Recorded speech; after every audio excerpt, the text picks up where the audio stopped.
Hey everyone, welcome back. And this is episode 64 of the Apple Coffee Table Podcast. I'm Jason Klink, and we are back. And we, by meaning we, with Alexis and Jackie and Liz. And we have the roundtable version of At the Coffee Table Podcast going prime time for you tonight. I've given anybody that's listening their background and expertise, so I'm not going to go into that again because there's no reason to. But I want to start off with this podcast, and I didn't tell any of you this, but I want to start this off by talking about how inspirational each and every one of you are with your content on social. And I think you're inspiring more than you think you are. Just with Jackie and your physical fitness journey, and Alexis and with your physical fitness and martial arts business journey, and Liz, your explorations and adventures and sharing that with everyone. If you don't know it, let me tell you that you're inspiring many, and I'm confident that you're influencing many. Just what I've seen out of these three ladies in the last week or two, and what they do day in and day out. And Alexis and I were talking on our Live to Thrive earlier today about how we needed to clone ourselves to be able to go in 4 different directions, which is kind of the base of this podcast tonight. But I just want you all to keep fighting the good fight and keep doing what you're doing, because realistically, if you don't or not, you're inspiring a whole lot of people. So with that being said, tonight we're talking about relationships and going after your goals, going after your dreams, and being driven. And with these women being driven in the different aspects that they're driven in, but not, trying not to sacrifice the relationships that you're in. And, I have a couple of ideas of where I want this conversation to go, but I wanted to start with Liz, because realistically, this is Liz's idea and this is Liz's topic. And, I wanted her to kind of jump in here at the beginning and give her thoughts on the topic and what we're talking about here tonight. Yeah. So when you asked about a topic, this one actually just kind of popped into my head right out the gate, because I feel like every time we're on here and we start talking, that we all have these goals that we've been trying to reach, and they're coming. I've been watching, like, they're coming a little bit more into fruition. And I just think what a big thing it is that, like, we started this first podcast and we talked about, like, doing these things. And now I'm watching through social media and just talking to you guys, and we're doing it. And then I thought to myself, good Lord, though, we all have children, and we're also making our dreams come true. And I think social media sometimes can lay a different view of our world. And some people think, like, I can't do that because I have kids. I have responsibilities that aren't my goals and dreams. And so I thought, what a great topic to have, where we all look like we're succeeding. We are, but there's also other things going on, and how we juggle those things, Yep. So yeah. I thought that was a good idea. And I mean, yeah, no, 100%. And how I relate to that, and I kind of said it before, was, when I started in the real estate business and trying to get established and trying to get out there and get my name out there, I was going all hours of the day. And I would run out of family dinner at 5 or 6 o'clock to go meet with a client, to the point where it got so obnoxious that my wife looked at me and Mary's like, "What are you doing?" And that's where I learned all about time blocking and managing myself in order to be present where I needed to be present. And Alexis, you and I have had these conversations about going in 100 different directions and trying to, manage the kids and manage the family and work out project and so on and so on. It's hard. Yeah, it is. It's really hard, especially the younger that they are. I think for me, one of my biggest challenges is trying to do so many things, but also to stay and remain present and still spend that time and find that time, make that time, create that time. Like, that has to be part of every single day. Yeah, without a doubt. Jackie, you're balancing career with your physical fitness journey and and being married and having the kids, and what have you found that kind of works for you as far as managing all of that? Oh, well, I think I'm still trying to figure out the best way to do that. I'll be honest. There's been times, where we're all sitting together and we hadn't seen each other all day. And if one of us looks up, we're all kind of like in our phones doing something. So we've tried to make a point when we're here all together, we'll play games or we'll talk. We'll start a series together in the background while we're playing games and trying to really engage, because it's so easy, I think, with trying to manage your social media and, Hughes real estate and the girls just being 15 and 16, like you've got to try to keep them engaged. Because I remember maybe when they were 14, 15, they would just all of a sudden be like, I'm bored. What are we going to do next? I'm like, whoa, Nice. We got to always do something. What are we doing now? I don't know. I just got home. We got a 10 and a 12-year-old that do that. So yeah, so it doesn't stop. But it's fun, trying to engage them. But I think, so for me, I needed to have that outlet to have that exercise. So for me, going to the gym at 6:15 in the morning, that has helped me sort of direct the rest of my day, because I used to kind of be like, oh, well, where am I going to work out? When am I going to work out? And not that needed to be the highlight of my day, but I needed it to help me go from maybe way up here somewhere down so I could think. So it's the one period of time where I don't have to think about anything except for what I'm doing and what my goal is in that moment. So by having that structure to the start of my day, it's helped me focus better for the rest of it and be there and present for my family at work, because I got my me time out of the way. And I tell you what, though, along with that, like you were talking about the phones, like when I have learned a very hard lesson, and it's really difficult for me because all the text messages and managing social is taking this and putting it somewhere else on a shelf and ignoring it. And that takes a lot of effort for me because of the amount of time that I'm on my phone. And I'm sure, Alexis, you can kind of sympathize with that because of running the martial arts studio and doing your social content and having the kids, mom, and Jordan and the vintage shirt business. And, I'm sure you can appreciate the fact you got to go and put that somewhere else. Yeah, you do. And it seems like the more content you put out, the more you're on your phone because, you're managing comments and responding and trying to stay engaged. And it's difficult. I mean, that the social media aspect alone is exhausting. Oh my gosh.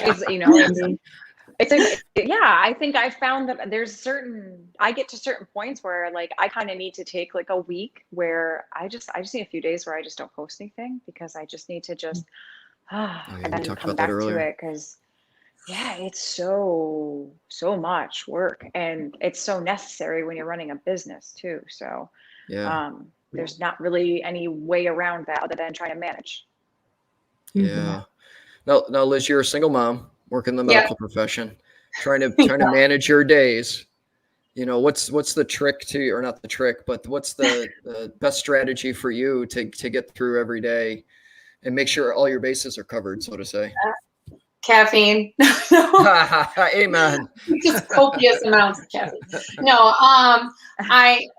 it's been a struggle. I'm not going to lie. When I started practicing as a nurse practitioner, this was last year, I was not at the practice that I am now. And I was working a lot, way more than I thought I was going to. I was getting home late and I could just feel like the tension in the house with me and the kids. I wasn't able to give them that good time. Like you were saying, like just sit down and like, let's look at each other and be present. And I just couldn't because I was exhausted all the time.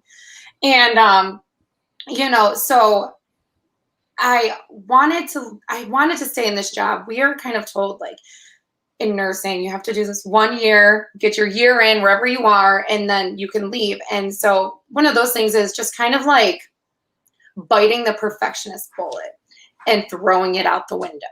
Like it took me a long time to get there, but I finally just realized like I have to do the things that are going to make my life better, even if it kind of upsets other people, or I think it's going to upset other people. And so now I'm at the practice that I'm at now, and I have better hours. I get home earlier, and I make sure that when I'm home, my work is not with me. And I know that's not always easy, like especially for you guys, because you get phone calls and you're doing things outside of work that pertain to work. But I really try to make sure that when I'm with the kids or I'm with, whoever it may be, my friends or whatever, that I too put my phone away and I say, this is my time with you. I'm trying to be present with you. I want to give you all of me. And I found that like having that mindful moment with whoever I'm with or whatever I'm doing, even if it's not with somebody, but I'm journaling or I'm working out, just being in that moment and really feeling it, I don't feel as rushed. I feel like I actually got to be there and do the thing that I did. Yeah. So that's what I try to do. I try to just block it out, the rest of the stuff. Yeah, and it's so hard. It's like, we're trying to, like, even tonight, I had a little bit of downtime after dinner waiting to start the podcast. But I kept thinking in my brain, what else should I be doing? But it goes completely against anything I tell my coaching clients that I work with about when you're done, you're done.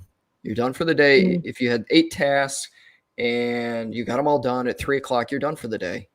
Stop trying to do busy work. And I find myself having to do that. And it's not easy. And I know all of us have like like Jackie, you have your new work and your new project at work. Alexis is working on different things with the martial arts studio. And, you get to the point, like you're working on this stuff and you want, like I've seen Jackie a number of times sitting in her backyard, trying to get some sun, enjoying the great weather, but she's on her computer at a little table outside. If you didn't know, Jackie lives next door. So, I guess it's, if that's the time you can have the peace and quiet to be able to do it, then, knock yourself out. But relationships are so hard to begin with, and they're hard to manage. I'm lucky enough, and I tell Mary all the time that the reason I married her is because she's so always brutally honest with me, and she doesn't hesitate to say, knock you off. You need to, pay attention here. So it's Alexis, I just want you to know you cursed me from our Live to Thrive earlier because now I have a fly flying around my head like you did in the middle of no. Just this season. Right? So anyway, that was distracting. Anyway, with relationships being so hard, and I think that you have to have that trust factor, and you have to have that common I'd like to say theme, but I think you just have to have an understanding to where, if you're working on stuff, great, but you have to be present where you need to be present. And if you're not, you're really not doing justice to whatever you're working on or whatever relationship you're in. And that's my long-winded spiel on that. Anybody feel free to jump in on that. Yeah, I think what's hard about that is if you feel like you're doing really good on one side of the spectrum, you feel like you're really failing on the other side of the spectrum. And then when you go to the other side of the spectrum, you really feel like you're failing on that side of the spectrum. So you're just constantly in a state of just in flux, like just never feeling like you're doing enough on either side. Yeah. And I think when you have a high achieving personality, you just never feel like you're doing enough or doing well enough. Or, Yeah. And there goes Liz to take care of the kids. Yeah. And mine's over there banging. Ramsey's banging on the bell trying to go outside. So he just ran full speed. I heard him running around upstairs, and he just ran full speed down the stairs past me to the door. So I'm like, there's my dog. Sorry, guys. It's and that's how you do it. Right? And that's how you do it. Yeah, that's right. That's how you do it. Yeah. So no, it's hard because you have expectations at work, at home for yourself, and how you want to be. And sometimes you just feel that when you give so much here, you're not giving enough there. But then there's always that time you need for yourself. So trying to balance it all, I wouldn't say it's a perfect system. And some days you're really killing it, and some days you're really not. So, but we have to, give ourselves a pat on the back and just remember that we are human also, and we're not perfect, but we can learn from our mistakes and try to be better. But it is always learning. It's a huge learning curve. Learning and growing. I think you kind of touched on something, Jackie, about showing up for yourself too, like taking care of yourself. I think we shouldn't look at that. I think sometimes people think like self-care sounds selfish, but because we need I feel to be our best, for the people that we love. Absolutely. And I think, during the pandemic, that was huge for so many people, and trying to navigate what that self-care, what that looked like for you. It's not the same for everyone. And I remember even having the conversation with my husband, we had talked about how important going to the gym at 6:15 was for me. And while I love the people and the coaches, everything about it, the whole vibe, at the end of the day, it's for me. I'm doing that for me. And that's important to me to start my day, to get my head right, to just keep me in check. So, and realistically, that's supporting the relationship with yourself. And it's not egotistical. It's not selfish. It feels it sometimes. Right. But it really does. Yeah, it's having that healthy relationship with yourself to make sure you're your best version of you. And I didn't make up that cliche by any means, but it's probably one of the better ones I've heard, of being the best version of you. Yeah. Well, one of my daughters, she kills me, but one day she goes, because I used to work out later. So she told me, she said, when I came home from work, she said, we're going to go to the gym. I said, oh, we are? I said, we can hang out. It's fine. She goes, no, you're much nicer after you go to the gym. So we're going to go to the gym. I was like, oh, what do you mean by that? Oh, that's awesome. I said, all right, well, at least you got it then. But now I go before she wakes up, but it was just funny at the time. She's like, no, we're going. Fine. So one of the things I wanted to touch on a little bit, and Liz will be able to relate to this a little bit better, is relationships after divorce. And you're kind of cringing in the corner there, but no, it's okay. But what I mean by that is it's such a hard thing to go through, and it's mentally it's taxing, and ultimately physically it's taxing. And it really impacts every other relationship you have. It impacts every goal you have. For me, it knocked me down into a hole I wasn't crawling out of. Was that in a profound impact on your life, Liz? Like it was for me anyway. Oh yeah, absolutely. So I'm sure the same thing for you happened when you had, especially you were married for a long time too, right? Like I married my high school sweetheart. So when we got divorced, it was all of a sudden friends were choosing sides. We weren't even asking friends to choose sides, and they were choosing sides. And my identity was all of a sudden no longer a wife. And I didn't know what to do with myself on the days that I didn't have wife and mom. And, those encompass so much of your life for so long. It really did. It blew me away. It's the same thing. Like I was depressed. I didn't know like my footing, where I was. I changed friends. I found friends that weren't the best for me for a little while. And I had to really, go through some trials to get to a place where I was with people that I trusted, people that wanted to grow with me. Mm-hmm. And that's really hard. And you have a really hard time even trusting yourself. Yes. When you go through like a divorce, like you're like, what did I do? I made this decision, and I've, completely uprooted my life, my children's lives, my ex-husband's life. And you start to even question yourself. And you have to work on your own relationship with you before you can really say, I want other people to come with me as well. Yeah, no, I mean, you're 100%. And the only positive that I had that was different from yours is like my lifelong friends that were friends with me and my ex-wife never chose sides. Or at least if they did, they didn't do it outwardly. Yeah. They stayed neutral. They just kept their opinions to themselves, as far as I know. But yeah, so I went. My friends used to bust my chops of I went out and dated every crazy woman there was out there. I attracted to crazy. That must And be then, nice. yeah, right. But then I met my wife now, and Mary was like straightforward, the most honest person I've ever met. And I went, oh, okay, this is the way it's supposed to be. So it's those are difficult times to manage. It's real hard to find your trust and trust in business, trust in relationships, trust in life. That's the name of the game. And if you don't have that, that just ruins everything else. Yeah. And Alexis and you and I were talking about that earlier today about, being an entrepreneur and being a business person, and people, they work with us because they like, know, and trust us. And I've had the same conversation with Jackie's husband. It's true.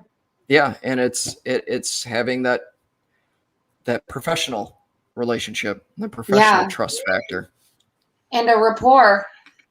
Absolutely. Yeah. We just lost a tooth. We just Here comes the tooth fairy tonight. $1. I'm gonna have to put that hat on. So right.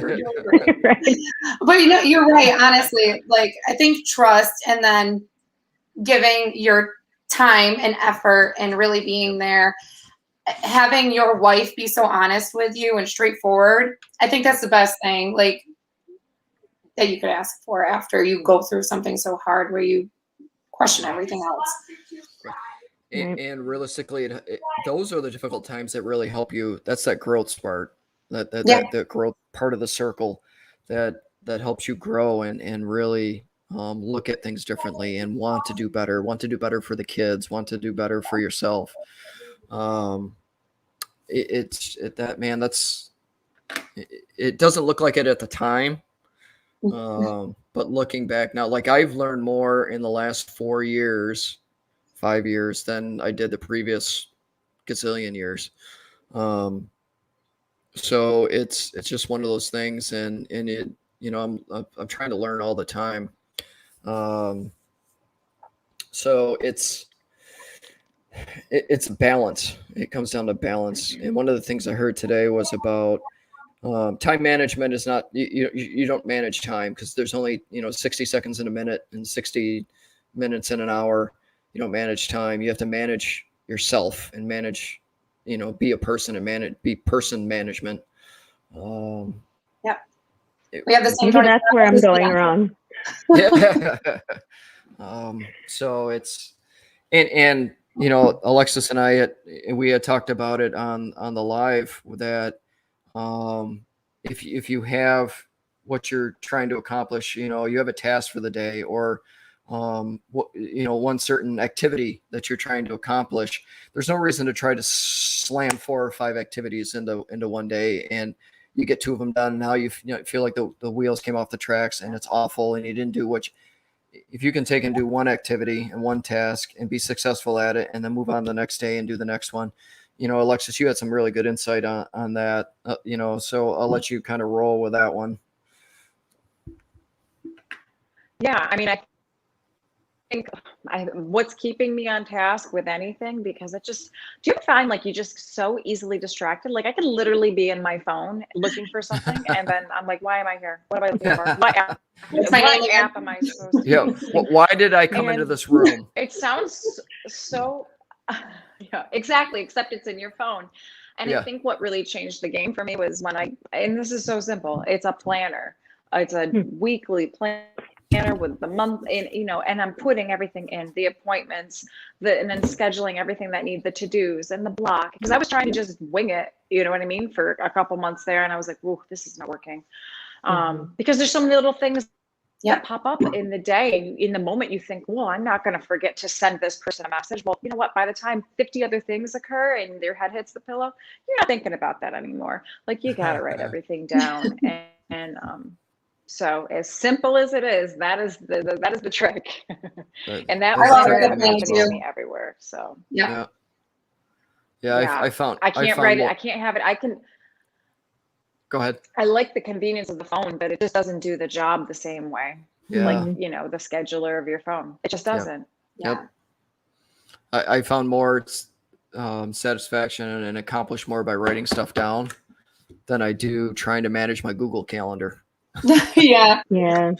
Don't you just love when you cross something off and you're like, ooh, that's so satisfying? I highlight it. Yeah. I am a highlighter Check marks. when things are done, so I can see all of it. Yes, Yep. So, Check marks. absolutely. It just looks pretty. Um, Yeah, I agree.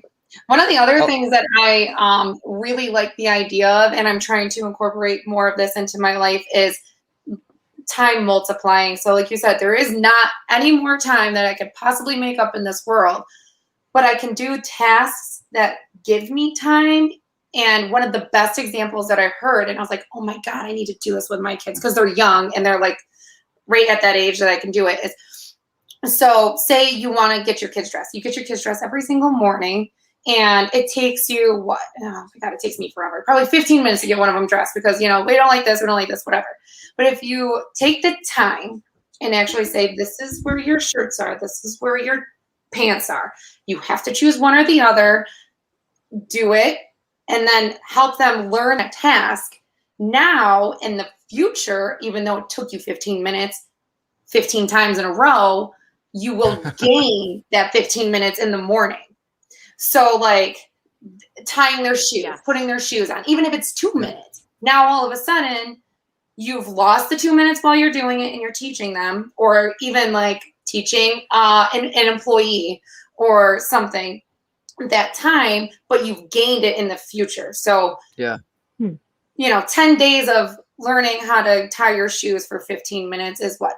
150 minutes. But then you have 10 weeks or 10 years of it, you know, times 15 minutes is amazing. Yep. Now you've just gained 1,000. I don't know. I don't do math. I do science. It went too far. But no, that's a great, I never even heard of that or thought of that, but it makes sense. Yeah. Or if you can automatic payments, like I used to literally every single month write out my, I still budget, write out my budget, and then I'd go on and I'd pay every single one at a time, and I'd make sure that I was doing it personally. And then a friend told me, just set up your automatic payments. So much more time I had after that. It's just great, just the little things that help manage your time, and then you can give it to other more important things for your kids or yourself. I'll give you a case in point in that. So one of the social media influencers, or Ed Milet, that I follow all the time, he talks about shoving an 8-hour day into 4 hours and accomplishing what you would in an 8-hour day in 4 hours. In conjunction with that, I read the 12-week year, and it's taking your year worth of goals and shoving it into 12 weeks and holding yourself accountable by writing it all down and making sure you accomplish all your tasks that support your 12-week year. And I adopted that at the end of last year, and I accomplished more in 12 weeks than I had in the first 12 years before that.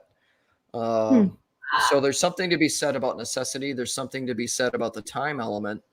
And with that, it incorporates not only your personal and professional goals, but it incorporates your family time and your family goals and self-care and time for yourself. So it's creating those routines and creating those habits. And Alexis, you had just posted it, was it today or yesterday, about 21 days to create a habit? Is that what it was? Yeah, that was today. Yeah. Yep. Yeah, that's the truth. They say it takes 21 days to create a habit or lose a bad one. Oh, 21. Wow. For 21 that's days. profound. 21 days to lose a bad habit. Yeah. That's profound. And it's all, and maybe longer. Right, depending on what the habit is. I mean, if it's heroin, I guess it would take longer than 21 days, but yeah. Great. So great analogy, right? Yeah. But I think the point is like just stick with it, right? Like Yes. even if you have a setback, just keep going so that you can create those habits or lose the habits. Yeah. Yeah. And I think we've all touched on this, just being gentle with yourself. That was one of the things that I had to really, I had like type A my whole life. I had to do everything right. Couldn't go below 90s in my grades. I had to be like smiling all the time, always look perfect, whatever. And I think, and then when I didn't, it was, I'd spiraled down. But if you give yourself some grace and, maybe you didn't manage your time well today, but tomorrow is another day and you can do it again. You can do better. Yeah. Yeah. It's all in. I mean, well, Jackie, you had talked about a little bit one of the podcasts about, body image and dealing with that and giving yourself permission to be you and that kind of self-care, so to say. And it's hard if you look at, there are people, we talked about this like in my group of friends too, people you have to unfollow on social media if it makes you feel bad about your body image or your goals or where you're at. And they're not doing it on purpose. It's just how they look and what they're doing in their image. But that if you're seeing that, because you'll see it consistently in your feed or their stories or whatever it is, and it's affecting you, you've got to get rid of it. You need to fill it with things that are encouraging you, that make you feel good, that lift you up, that encourage you to be better, not beat you down. But I know that we're flooded with those images. Our kids are flooded with those images, and they're even more influenced by it. Having a 15 and a 16-year-old girl, they're definitely influenced by everything that they see, whether they tell you or not. So that's where putting that phone down and having the conversation, or even sometimes when they're distracted and they're on their phone, or, I'm doing something on the computer, but I'm talking to them. I don't know if they think I'm really not listening, but that's when they'll be the most open about what's going on. Or we go for a walk, or, I'm rollerblading by their biking because they're terrifying when they rollerblade. But, those are things where you're hearing what's really going on and how they're feeling. And being careful about how, even if you have your own insecurities or you feel some type of way, not expressing that in front of them unintentionally, because you can. And I've done that and been like, oh no, because they're listening. When you think they're not listening, they're listening. And it can 100%. Really have some damaging effects. So trying to be there, being present and aware of what they're saying and how they're saying it, is really important, and allowing them to be proud of who they are and what they do and what they bring to the table, and not downplaying anything like, oh, that could have been better, so maybe next time, no, just being like, no, that was great. Now what are we going to do moving forward? Trying to be that person that is encouraging. Yeah. Can be tough. Yeah, no doubt. Yeah. So especially after you've been a long day, exhausted. Right. And you left work mad and you came home and something happened and you're just not even thinking, and you say something, you're like, yeah, no, that could have been different. That was probably not what to say. But like you said, having grace, understanding that we're human, taking a step back and not being afraid to say, that was really unacceptable of me to say or do, back it up a little bit. How was your day? What's going on? Yep. Yeah. Why do you feel that way? What happened? Really taking a step back. And I think that opens up the floor again. But you're right. You can, if you bring home work with you or the stress of the day, which can happen when you have a long day, because we will have them. I mean, we all, rolled in after work or whatever the case may be, whatever we were doing, bringing the whole day with us. So we could throw it out here, or we could be present in the moment and, start over again. So it's not always easy. So in this last part here, I want to kind of circle back to, we have permission to chase after the goals or the dreams that we want to go after. And we, because even though with everything that we have going on in our personal or professional lives, we still have that permission to chase after our ultimate goals and our ultimate dreams in order to achieve what we're looking to achieve. So what I'll do is I want to go around and ask what, and you can feel free to put as much or as little out to the world as you want, of what goals or dreams you're chasing after currently for this year, maybe even going into next year, and how you're kind of balancing that. So Alexis, we'll start with you. Yeah. You know, like I said, share as little as much as you want. Yeah, I mean, you and I have talked. I'm working on, you know, a project right now that I think is a lot of work on the front end, but ultimately, once it's established and set, it kind of just runs itself, and I think that's a beautiful thing. But you know, being in business and being in two very not related businesses by any means. You know, I think if anything that we learned from 2020, that, you know, we used to think like if we could just do one thing and pour everything into it and be really good, be the best at that, like that would be sustainable. But you know, the world throws us curveballs, and I think it's important that we have some diversity in what it is that we're trying to accomplish. You know, like multiple legs on a table help the table stand. So if this leg falls, you know, I've still got another 3 that are holding it up. I think that's really important. So yeah, that was a lesson that was learned. And trying to think where else I was going with this. There was a really important point that I think I wanted to make, but just learning that lesson, and you know, knowing that if you're trying to do multiple things, that you can't be great at all things at the same time. Yeah. So when you're trying to build this over here, you got to put your whole self into this over here, get that to a certain point, then you can go over here, get that to a certain point, but you're constantly, you know, doing what you can. Doesn't mean that you neglect this because you're over here, but you've got it going to a certain place so that you are able to have that. And so yeah, that for me is my goal, is to just have multiple legs holding up, you know, the table, so that, you know, if things change and we pivot, we still have this, and that's okay. Yep. Jackie, what about you? Yeah. Oh, well, as we sort of touched on, this week was my first, day 4 of my transitional diabetes care job. So I am a registered dietitian, but I'm also, I used to just be certified diabetes educator, but as a certified diabetes care and education specialist now.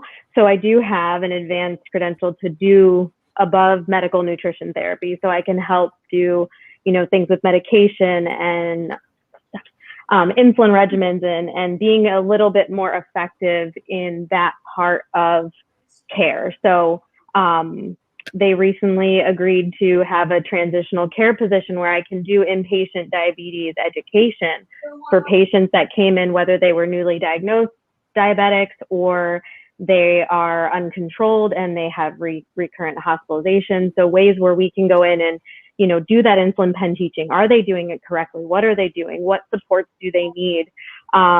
You know, getting them involved in home care, and then also getting them to see the endocrinologist, the diabetes educator, and myself, so that they also have that continuity of care. They hopefully don't get lost. You know, we're there start to finish and seeing them. So then they see us again and they're familiar with us. They're comfortable with us. They have a team that they can rely on. So I'm part of this initiative, really passionate about it. I'm super excited to see it actually happen because we've been talking about it. And my inpatient dietitians are a great support system. They've been talking about it all week to their floors, and they've been putting in consults themselves. So thank you guys for that if you're listening. And, you know, the endocrine team, my supervisor, you know, Hugh has been super supportive. My husband, my friends, you know, I was very nervous. I mean, I walked in like it was the first day of school with all my supplies, and I was so excited. And the diabetes educator training me is like, okay, I guess you're ready for this. And today she said something, day 4, she was like, you know what, we helped support this care for this patient. She said, this wouldn't have happened if it weren't for you. They wouldn't have known about this if it weren't for you. And that was like a huge, I was on cloud 9. I didn't even know what to do with myself, but day 4, I know there's going to be ups and downs. Yep. It's going to be a little bit, it's not always going to be rainbows and butterflies. I had someone yell at me on Tuesday and tell me that I was trying to kill him. So, you know, again, so ups and downs. Ups and downs. Yeah. But today was an up. So I left work like, wow, okay, this is going to be a great thing. So that's been my work focus. You know, in the gym, I just always want to be present. I want to be there 6 days a week for my squad, my friends, just encouraging everybody. PRs happen if they do. If not, it's just being consistent with form and rep counts, you know, being there. At home, my husband and I, Hugh, have been talking about trying to spend more time together. Sometimes with our work schedules being opposite throughout the week, we literally are just back and forth. Like I'm sleeping, he comes home, says hi, goes to sleep. And then he gets up and goes to the gym with me now. I did get him to join the gym with me. So that's been fun, but I know it comes at a cost for him because he gets home after midnight and I'm waking him up at 5:30. Like, let's go after I'm well rested. But that's something we've been able to do together, and then planning things on the weekend, whether it's going out with Jason and Mary, or going out with some other friends, or staying by the pool and having friends come over. We're getting massages on Sunday, just trying to do things, trying new restaurants, spending time together on the days that we are both available, and not and being present. I mean, being off our phones and being there. You know, real estate happens, and I get that. But he is, you know, giving ourselves our time, his time to do his showings and things. I'm going rollerblading with my friends, and then we you know, come back and regroup. So that's been really important for us to focus on, because we realized that with how busy everything was, we really were living two different lives for a minute. And it just happened with being so busy and focused on what our personal goals were, that it was easy to lose sight. So I've got a bunch of things going on, I guess, in different areas. It's awesome, though. I like it. Liz, what about you? What are your goals and dreams going forward here? So professionally, I'm working on, so even though I'm an NP, I can't go into the OR and assist without my, it's called RNFA. And so that's something that I'm hoping to get over the next year. It's an intense course. I have to do like 200 hours in the OR, and, you know, I kind of have to figure out how to budget my PTO, my work time, and basically essentially working for free in the OR to figure out so that I can get the certificate and move forward and kind of get my hands into that next part of my position. And I'm really excited for it because the OR is just, it's a whole new beast. And it's a lot to learn. And so that's like professionally what I'm doing.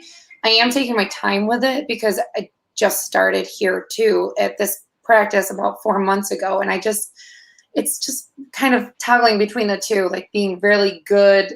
I want to have my bases set and then building onto it professionally. So kind of figuring that out, and I'm hoping in the next year I'll have it and I can, you know, start talking about suturing and stuff. I don't know. There you go. Personally, you know, I've done a lot of vacations, and the kids have been saying, oh, I want to travel. So what I'm trying to do more is little mini trips with them, like nothing that's going to be super expensive or crazy because they're young. They're only 4 and 7. So I'm just trying to plan more things where they see you can go places and still live your life and be home. And so that's what I'd like to do, is give them more memories. We're going to A-Bay, which is like such a little thing, but I'm like, guys, there's a castle there, and they're so excited, and like just to see a place that's like, man, we've been there 100 times through their eyes. I can't wait for that, and just to show them my little spots that I found while I'm hiking. And then that is like the next thing that I'm trying to do. I want to do more videos. I kind of slowed down on the editing. I have all the footage, but it's just been hard. I mean, Alexis, you definitely know, you do all those like amazing content videos, and I'm just like an amazed person for it, but it's a lot. Like to make them look good. Making them is a lot. Yeah. I really want to tap into that more. I really want to put out more content on my YouTube page, and like the TikToks and stuff. I want to show people how beautiful nature can be, and peaceful, and it can clear your mind. And I want to show them that you don't have to go far for it. New York has so many different landscapes. It's gorgeous out there, and you know, you can find yourself and you can feel free. And I really just want to give that to people. And so hopefully I can incorporate that with all the other stuff. Yeah. Oh, that's great. That's awesome. That's awesome. You know, there's nothing wrong with having those big, scary goals and those big, lofty goals to chase after. because realistically, that's just it's driving, it's motivating. Yeah. You know, And taking it's your time, like you said, enjoying the yeah, whole ride. yeah. Yes. You know, for me, I have a project or two that I'm trying to outline and format and hopefully kind of expand my service offerings to others. I'm kind of in flux because I changed career, changed full-time jobs, which I've always had outside. That's why I left public safety. But, you know, I've been fortunate enough where my real estate business has sustained itself with the way it is, and having some great clients that refer me to other great clients, and I'm super thankful for that. So it's for me, I have a goal of being more present when I need to be present, and being present for my family, because I get distracted by shiny things very easily. So I need to work on that for them, for myself, and be present when I need to be. And that's my biggest piece of advice to anybody when you're going after these lofty goals, is to be present where you need to be present, and give the right attention to the right things. Yeah. Otherwise, you lose sight of the big picture, and it's real quick you start losing sight of things. So that's my biggest piece of advice for tonight. So, you know, we've we've covered a lot of things, and such a great topic, and another great conversation. And I think that hopefully, you know, I'm confident that we have been able to bring value to anybody that's watched this. So, you know, I think it's a good place to end. And I would ask that, you know, anybody that's watching, and we'll have this on IGTV probably tomorrow. If you're watching, drop a comment. Let us know what you think. Let us know if there's anything you want us to talk about around the round table here at the Coffee Table Podcast, and we'd be happy to discuss anything that, you know, is kind of striking to others, and hopefully do some justice to it. So, you know, any parting thoughts, any parting words? Smile through the hard times. Smile through the hard times. There we go. I love it. I just like, there we go. Smile. Yep. Don't let them know it's hard. Kill them with kindness. Yeah. All right, ladies. I thank you for your time. I thank you for taking your time here. Nothing is permanent. There you go. Thank you for taking your time here tonight. I really appreciate you joining me here on the podcast. And, you know, I love doing these. I get so much out of it. So it's such a pleasure. Absolutely. So with that, you all have a good night. You guys, anybody watching, take care of yourselves, take care of each other, and have a great night. Bye, everyone.